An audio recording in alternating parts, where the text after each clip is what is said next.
नमस्कार। बांग्लादेश में बीते कुछ दिन में नाटकीय सियासी बदलाव देखने को मिले। इसके बाद शेख हसीना को अपना पद छोड़ने के लिए मजबूर होना पड़ा और उन्हें देश छोड़कर भागना पड़ा। 2009 से लगातार बांग्लादेश की पीएम पद पर काबिज 76 साल की शेख हसीना को सोमवार को आनन फानन में पद छोड़कर देश से भागना पड़ा।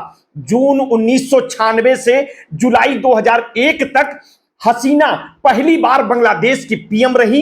इसके बाद 2009 में लौटी और अभी तक देश की पीएम थी। हसीना बांग्लादेश ही नहीं, दक्षिण एशिया के बड़े राजनेताओं में शुमार शेख मुजीबुर रहमान की बेटी हैं। मुजीबुर रहमान बांग्लादेश के संस्थापक और पहले राष्ट्रपति थे। शेख हसीना वाजेद बांग्लादेश की 20 साल तक पीएम रही। वो बांग्लादेश के इतिहास में सबसे लंबे समय तक सेवा करने वाली रही। देश ही नहीं बल्कि दुनिया में भी किसी महिला ने इतने समय तक शासन नहीं किया। हसीना के नाम पर दुनिया में सबसे लंबे समय तक किसी सरकार की हेड रहने का कीर्तिमान है। एनबीटी की रिपोर्ट के अनुसार अवामी लीग पार्टी की नेता शेख हसीना का जन्म 28 सितंबर 1947 को पूर्वी बंगाल के तुंगीपारा में बंगाली राष्ट्रवादी नेता शेख मुजीबुर रहमान के घर हुआ था, जो आगे चलकर बांग्लादेश की आजादी के नायक बने। तुंगीपारा में प्राथमिक शिक्षा के बाद उन्होंने ढाका के ईडन कॉलेज से पढ़ाई की। 1966 और 1967 के बीच वो ईडन कॉलेज में छात्र संघ की उपाध्यक्ष भी थी।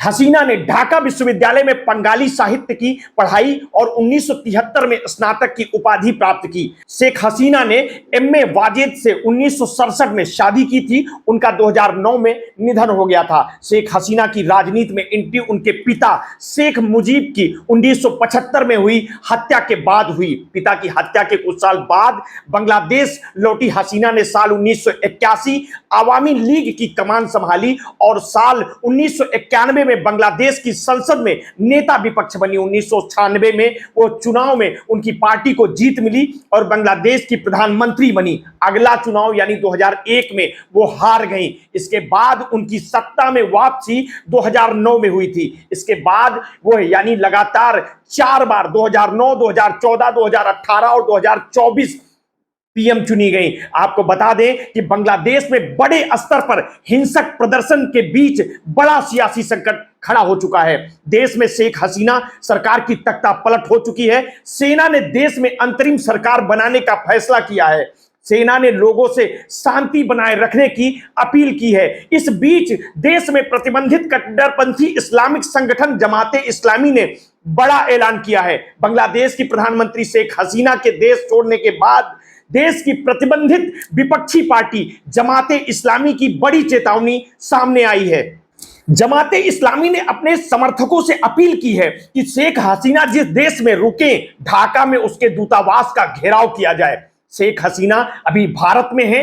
त्रिपुरा में उनका हेलीकॉप्टर लैंड किया। इसके बाद वो दिल्ली आ रही हैं। हसीना ने भारत से अभी तक राजनीतिक शरण नहीं मांगी है, इसलिए इस बात की संभावना बहुत कम है कि वो भारत में रुकें। माना जा रहा है कि दिल्ली पहुंचने के बाद वो लंदन रवाना हो जाएंगी। पड़ोसी मुल्क में शेख हसीना सरकार के तख्ता पलट हो चुका है। हसीना के इस्तीफे के बाद वहां की सेना सामने आई है और उसने अंतरिम सरकार बनाने का ऐलान कर दिया है। दूसरी ओर प्रदर्शनकारी प्रधानमंत्री आवास में शेख हसीना के बेड तक पहुंच गए थे। आवास में रखे सामानों को लूट कर लेकर चले गए। सेना ने लोगों से शांति की अपील करते हुए कहा कि उनके मांगों पर विचार किया जाएगा। बांग्लादेश में जमाते इस्लामी की गिनती कट्टरपंथी राजनीतिक संगठनों के रूप में होती है। हाल ही में प्रधानमंत्री ने इस संगठन पर बैन लगाया है।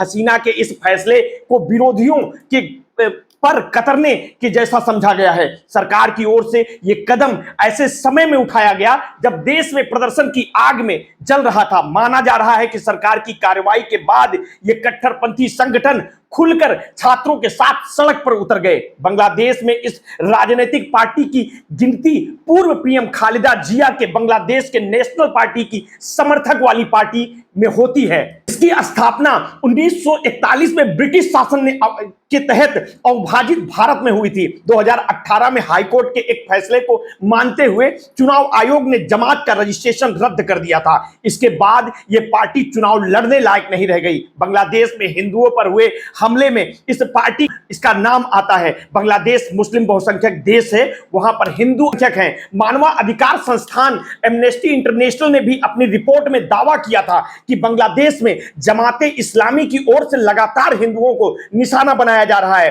पिछले 1-2 साल में देश में कई हिंदुओं पर हमले की घटना भी सामने आ चुकी है। एपी की रिपोर्ट की माने तो ढाका में रविवार को भी कर्फ्यू लगा था, साथ ही इंटरनेट सेवा बंद है। रविवार को प्रदर्शनकारियों और पुलिस के बीच झड़पों में कम से कम 90 लोगों की मौत का मामला सामने आया है, जिसके बाद देश के हालात बहुत ही नाजुक स्थिति में पहुंच गए हैं। बांग्लादेश में पिछले 1 महीने से हिंसक प्रदर्शन हो रहे हैं, जिनमें 300 लोगों के मौत की खबर आई है। ताजा खूनी संघर्ष दक्षिण बांग्लादेश का सबसे बुरा संघर्ष माना जा रहा है। देश के वजूद में आने के बाद यह सबसे बड़ा संघर्ष है। गौरतलब है कि इस संघर्ष की शुरुआत बीते महीने सिविल सेवा नौकरियों में कोटा प्रणाली को लेकर हुई थी। छात्रों की मांग थी कि कोटा प्रणाली खत्म हो। बाद में यह प्रदर्शन हसीना सरकार के इस्तीफे की मांग में बदल गया।